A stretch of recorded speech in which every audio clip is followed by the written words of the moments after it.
cuarto capítulo de Audiencia Preliminar Podcast. Les recuerdo que estamos en todas las plataformas de podcast, estamos en YouTube para formato video y en las más importantes plataformas, entre ellas Spotify, Apple Podcast y Google Podcast. Hoy tenemos dos temas bien importantes en los cuales queremos hacer un zoom, queremos hacer una mirada, queremos hacer referencia para poder hablar un poco, analizar un tanto la situación que envuelve estas dos temáticas. La primera de ellas, el caso Petare, un caso que en lo particular siempre me generó una inquietud. Siempre vi esta población como ante los ojos de todos estigmatizada.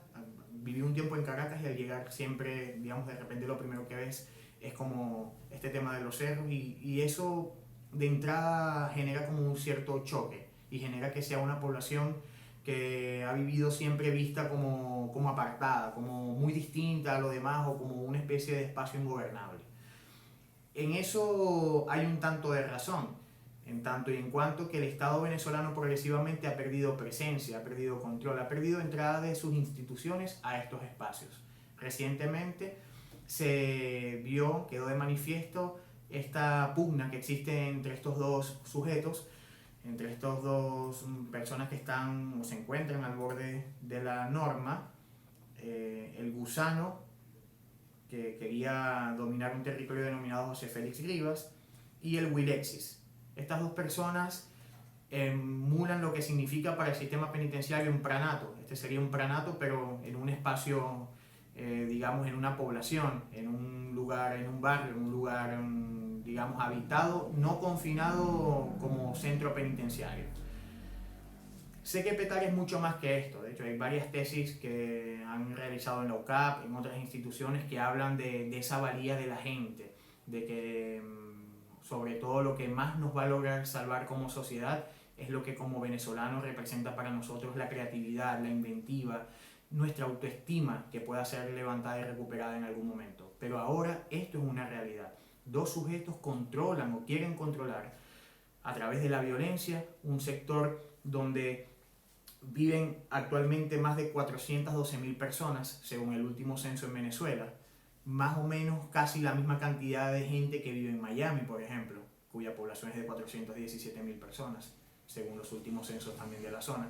Entonces, tú ves, ¿no?, cómo este tema, digamos, de que sea un espacio hacinado, porque tiene solamente una densidad, tiene un espacio físico de 40 kilómetros cuadrados, hace muy difícil la vida.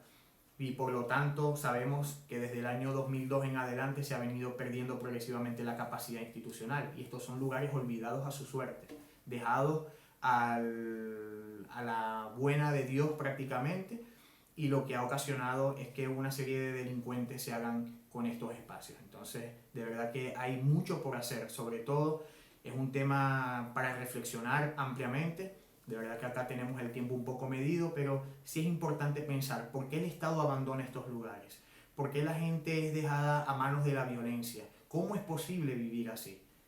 Comienza a darse esta cultura de la violencia repetida, la violencia que va escalando, la violencia como forma de vida, y allí la creatividad, la inventiva, las ganas de salir adelante, el proyecto de vida son dejados en un segundo, tercer y hasta cuarto plano cuando no hay cómo comer, cuando no hay cómo resolver cuestiones básicas y cuando son estas personas, estos referentes, los que quieren guiar y los que quieren llevar adelante cómo es la dinámica de vida en estos espacios. Espero en Dios, espero en los próximos líderes que tienen que venir necesariamente para Venezuela, que estas sean cosas y situaciones y eventos que más nunca se repitan. No podemos dejar a nuestro pueblo en manos de pranes, de delincuentes que no tienen una lógica que no es más allá la violencia, la extorsión, el asesinato, el sicariato.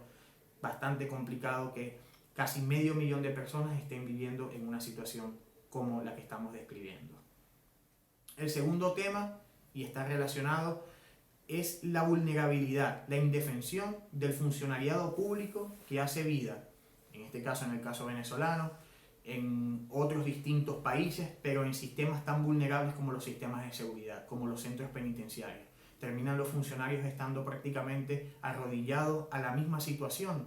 No cuentan con elementos que les ayuden a mantener su integridad, son dejados prácticamente a lo que pueda suceder en estos lugares. Hemos estado revisando muchas noticias, muchos reportajes de la BBC, de otros periódicos, de otros medios de comunicación, donde tratan el tema, o en los cuales tratan el tema de la reciente y creciente conflictividad en los centros penitenciarios, como al margen de estos enfrentamientos quedan los funcionarios que no cuentan con chalecos antibalas, que no cuentan con lugares de resguardo, que no cuentan con apoyo inclusive psicológico para poder abordar estas situaciones de estrés que se están haciendo cada vez más repetidas por la misma crisis mundial, global que estamos viviendo con el tema de la pandemia o del coronavirus.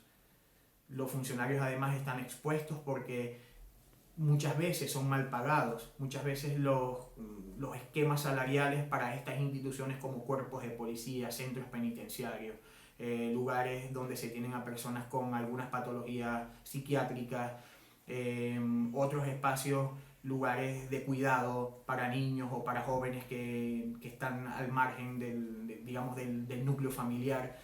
Muchas veces son los funcionarios peor pagados, peor tratados, con peores condiciones contractuales, que no tienen esa protección, ese espaldarazo de las instituciones, de su Estado.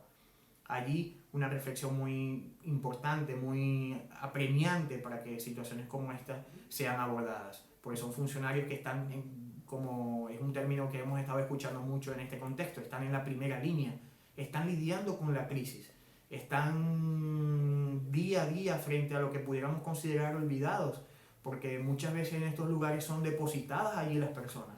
No hay proyecto, no hay acompañamiento, no está la pregunta de cómo puedo hacer que este ser humano pueda y vuelva a formar parte de estos espacios.